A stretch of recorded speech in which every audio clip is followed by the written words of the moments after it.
Have you ever heard a sound in the night that made your skin crawl? A sound you tried to explain away, but your gut told you something was terribly wrong. This is a story from the late 90s about a student nurse named Isa who learned that some warnings should never be ignored. Isa needed a cheap place to live while training at a clinic in Penang. She found the perfect spot, a small old room right behind the clinic. It was affordable, convenient, but the local villagers gave her a strange warning. They called it the house with dripping sounds. Isa just laughed. Old pipes, she figured. What else could it be? The first night was peaceful. The second night, however, she was woken by a strange noise. It was around 2 in the morning, a soft, squelching sound coming from just outside her window. It sounded like someone was wringing out a soaking wet cloth. Curious, she got up and looked, but saw nothing. Just a faint, glistening trail of red droplets running along the outside wall. She shivered, blaming the damp night air, and went back to bed. By the fourth night, Isa was on edge. She lay awake, straining her ears in the silence, and then she heard it again. That wet, slapping sound, closer this time. Taking a deep breath, she crept to the window and slowly, carefully, peeked through a gap in the curtains. What she saw turned her blood to ice. Floating just outside her window was a head, just a woman's head, detached from any body. Its eyes glowed with a terrifying red light, and long, stringy entrails dangled beneath it, pulsing like a grotesque heartbeat. Blood dripped from the organs, sizzling as it hit the ground below. The head's mouth opened, and a long tongue slid out, sniffing the air, searching. Isa scrambled back from the window, her heart pounding against her ribs. She dove under her blanket, clutching a small Quran, and prayed until the sun came up. The next morning, shaking, she told her landlord what she had seen. The old man's face went completely pale. Without a word, he went into his office and came back with a dusty old record book. He pointed to an entry from 20 years earlier. The same room had been rented to a midwife. But this was no ordinary midwife. Rumor had it she practiced powerful black magic, a dark art that allowed her to detach her head from her body at night. She was a Penanggalan, a creature that roamed the darkness, hunting for the blood of newborns and their mothers. The clinic shut down not long after that. The building still stands, abandoned and silent. But locals say that on quiet, rainy nights, if you listen closely, you can still hear a faint, wet slapping sound near the walls. And if you're brave enough to follow the sound, you might find a trail of dark droplets leading to a small barren patch of earth where the grass refuses to grow, poisoned forever by a monster's blood.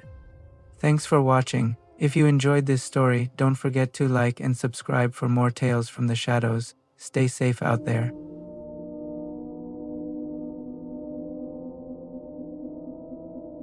In the small villages of Southeast Asia, they say wealth comes from 2 places: honest, back-breaking work, or something much, much darker. This is the story of Razman, a struggling shopkeeper in a quiet town in Kelantan. His business was failing, his debts were climbing, and his family was on the brink of poverty. One evening, a stranger appeared at his door, an old man selling what he called spiritual items. Among his strange collection was a small glass jar, sealed with red wax and filled with ashes and tiny brittle bones. The old man held it up, his eyes glinting. "This," he whispered, "is a way to invite luck, but only if you dare to care for it." Overwhelmed by desperation, Razman bought the jar. The old man's instructions were simple but chilling. Place the jar under the bed and feed it with a single drop of blood every Friday. Never forget, he warned, it behaves like a child, playful but very, very dangerous. That night, Razman hid the jar and tried to sleep, but his mind raced. Just as the clock struck 2 a.m., a faint, unsettling sound drifted through the room.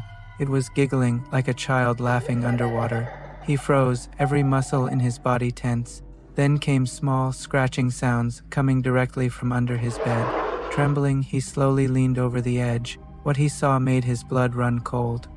2 tiny, greenish hands were clutching the mattress from below, their dark veins pulsing with an unnatural life. He recoiled, his heart hammering against his ribs as the giggling morphed into fast, excited breathing. The next morning, Razman found his cash drawer overflowing with money, even though he hadn't had a single customer. He told himself it was just a coincidence, a strange stroke of luck. But later that day, the local news reported that several nearby shopkeepers had been robbed overnight. Small amounts of cash, trinkets, and jewelry were all missing. Night after night, Razman continued to feed the jar, and his wealth grew exponentially. But soon other things started happening. Small, grimy handprints would appear on his mirrors. His wife grew worried, complaining that their baby would wake up screaming at the exact same time every night, and sometimes Razman would hear it. A soft, crawling sound, not outside, but from inside the ceiling above them. The breaking point came one afternoon when his wife, while cleaning, accidentally knocked the jar off its hiding spot. It shattered on the floor. Inside, among the ashes, were blackened fingernails, tiny human teeth, and strands of infant hair. At that exact moment, a shriek echoed from under the bed. It wasn't loud, but it was piercing, like the sound of a child being dragged away against its will. A cold wind whipped through the room, and every single note of Money Razman had gained turned to ash before his eyes. The next day, his neighbors spoke in hushed tones. They said they saw a small, bald child running near his now empty shop, its eyes glowing like burnt coals. It left tiny footprints in the dust, and when they followed them, the tracks led straight to Razman's house, and disappeared right under his bed. To this day, no one in that village keeps jars under their bed. And every so often, when the night is still and silent, some say you can still hear light footsteps in Razman's abandoned shop atoil, forever searching for the master who broke his promise. Thanks for watching. If you enjoyed this story, don't forget to like and subscribe for more tales from the shadows.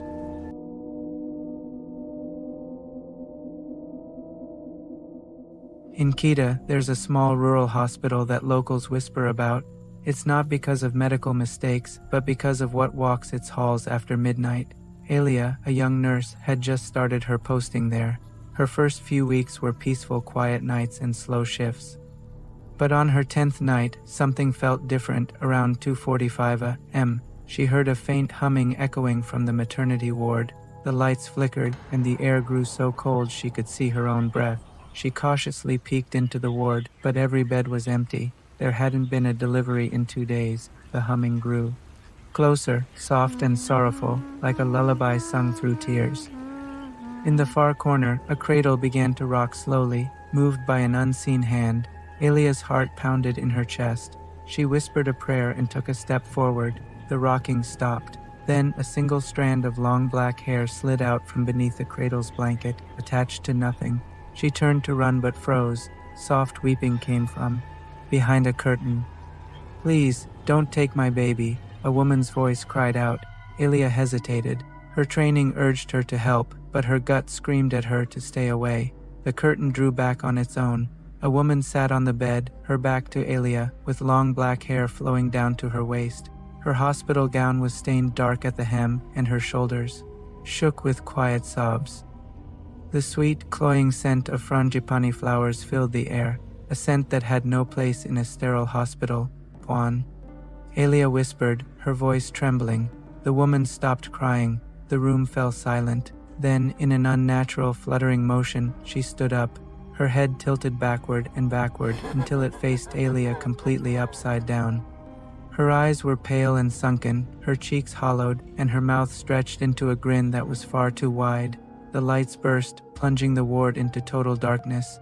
The screams that followed echoed through the entire hospital. When other staff rushed in minutes later, they found Alia collapsed in the hallway, her face white as a sheet. Her uniform was mysteriously drenched, though there wasn't a drop of blood anywhere. The next morning, the head nurse checked the old patient files. She found something chilling. The bed where Alia saw the woman had belonged to a young mother who died during childbirth 16 years ago to the day. Ever since that night, the cradle in that ward has never stayed still. Even with no wind, no patients, and no reason, it rocks slowly, as if someone invisible is still trying to soothe a child who is no longer there. Thanks for watching. Follow for more stories from the shadows.